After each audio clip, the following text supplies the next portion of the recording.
saison football bi léemu ubbiwaat bientôt la CAN bientôt la Coupe du Monde 2022 bientôt les Jeux olympiques bu ngeen bëggee seetaan match yi sport bi télénovelas yi documentaires yi film yi séries yi lu ngeen bëgg dem leen abonné télé internet la télé de l'avenir avec Sartec Méga IPTV 8000 chaînes à 39 500 l'année box bi dañ koy jaay avec donc 30 000 francs abonnement bi 39 500 muy 69 500 année bi yëpp ngay seetaan chaîne bu la neex dootoo fay dara boo amee Smart TV abonnement bi rek ngay jënd à 39 500 donc télé internet la da ngay wifi sa kër mu koy doxal donc c'est la télé de l'avenir. Vous abonnez sur Sartec Méga IPTV contactez le 77 535 97 62 77 535 97 62.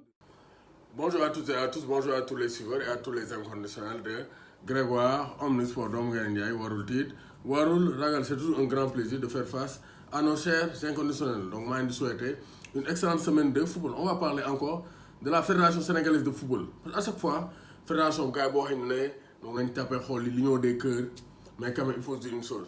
Fédération sénégalaise, ils font montre d'un grand amateurisme.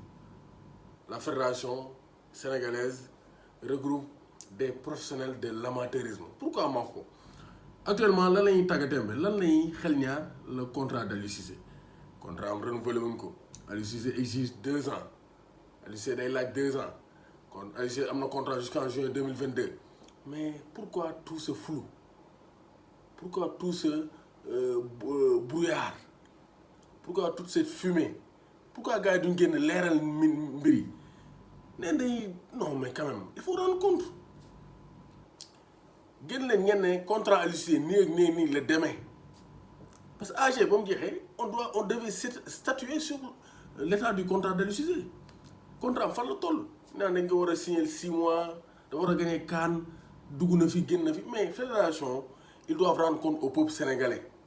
S'il y a des zones d'ombre ils doivent sortir. Pourquoi duñ génn balaa ñoo génn daal foo Coupe d'Afrique am wala conférence de presse pour donner la liste des Lions du Sénégal mooy génn ils doivent communiquer. ba ñu bañee fulu am nit ñi ku ne di wax lu la neex il faut sortir et parler aux Sénégalais ngeen wax lu leer. Aliou Cissé est sous contrat jusqu'à Aliou Cissé contrat am jeex na prolongé nañ ko mais toujours un flou, culture du flou, c'est pas normal. Sénégal si moom vraiment suñu fédéraux yi ku wax ñu ne non dañoo war a boole xol yi kërëb gars yi dañuy critiquer mais ñoom ñooy tax loolu ñu leen di critiquer parce que amul benn sélectionneur national sélectionneur boo xam ne xamuñu contrat am nii la demee xamuñu durée contrat am xamuñu kan lay jeex xamuñu ndax renouvelé wuñ ko donc Sénégal dañoo war a dépasser niveau yooyu vraiment on doit dépasser ces niveaux et loolu ba léegi fédération yi moo ñu koy teg et ça c'est pas normal ils doivent sortir communiquer waaw bu gars yi waxee donc ba mu metti ñu commencé naan waay gars yi ils parlent ils critiquent mais balaa ñooy critiquer mais nga génn wax. Il y a des gens qui sont payés pour ça quand même donc tey dañuy wax pourquoi Bamba Dieng mu mérité ñëw équipe nationale du Sénégal. Bamba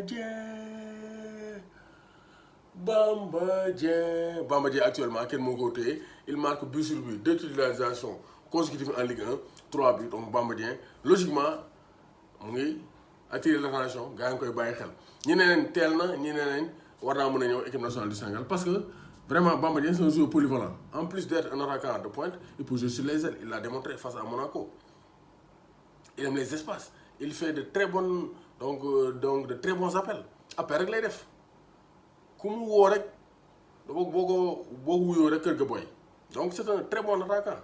Maintenant gars yi ñu ngi ñëw naan non dafa teel 3 matchs la dugalu 3 biir la dugalagum faut pas s'enflammer mais il faut pas oublier que Bamba Dieng en 2019-2020 a marqué 12 buts à mi-championnat avec Jambar. Ces gars yi dañuy bàyyi loolu de côté mais il faut pas laisser ça de côté. Bamba Dieng c'est un excellent buteur. Il a été meilleur buteur du championnat sénégalais alors que dañoo dagg championnat bi à cause du fameux virus le corona. Donc attention Bamba Dieng c'est un très bon attaquant. Donc superbe saison 2019-2020 bi war ñu ko doon sànni ci poubelle bi en 13 journées il avait marqué 12 buts te bu ñu ko néewoon saison bi Bamba Dieng mën naa dépasser la barre des 20 buts. En Ligue 1 sénégalaise te loolu ba léegi gisaguñ ko depuis la naissance de la ligue professionnelle amul benn jour bu dugal plus de 20 buts ça n'existe pas moo tax ñu gars yi naan est-ce qu'il mérite une convocation en équipe nationale Parce que quand même, il y a des joueurs qui sont convoqués régulièrement, mais quand même, il y a la forme du moment. Et Bamba Dieng, il mériterait quand même une convocation. Parce que bon, Diabalé, Sarr Thioub, il n'est pas. Donc, il ne joue pas. Abdallah Sima, donc, pour dans un nouveau club, il a commencé à jouer comme remplaçant. Donc, Bamba Dieng, il fait partie des joueurs offensifs les plus en forme durant ce mois de septembre. Alors qu'Aliou Cissé, normalement, la semaine prochaine, il doit donner sa liste. Bon, là aussi, on doit communiquer. On doit jouer le 6, ici au Stade Lat Dior, face à la Namibie. Avant de aller Afrique du Sud, jouer face à la Namibie. Parce que le match est encore délocalisé. CAF confirmé. Donc, le match sera délocalisé. On va aller match plus en détail. Mais, Aliou Cissé, jour tel que liste. On est le 20 septembre. Quand même. On est le 21 septembre. Donc, 2 semaines modestes. Minimum 2 semaines. Donc, vraiment, gars, ils doivent communiquer à temps. Quand même. Vraiment. Avec 3 réalisations, le joueur formé à l'Essu Diamant affole vraiment la France. Actuellement, il a montré que c'est un joueur avec beaucoup de palettes. C'est-à-dire, mon fait appel, il a de la vitesse et il a le sens du but. Même si, il a raté avant de jouer, mais non, attaquant, il faut rater avant de jouer. Actuellement, il manque des buts importants pour l'Olympique de Marseille. Anserine Bamba ne devrait pas tarder à convaincre l'Olympique de Marseille de lui proposer un meilleur contrat. Parce que beaucoup de gens, Marseille n'a signé un contrat stable. Boy, Khalis Monte, donc, boy, la lou, tako, lou, bah. Et, Aliou Cissé, mais Aliou Cissé doit savoir que pour gagner une CAN, pour avoir une bonne équipe, il faut avoir des joueurs compétitifs. Même si vous avez des joueurs de très haut niveau, Nampalis, beaucoup de plans, Brendan Rodgers.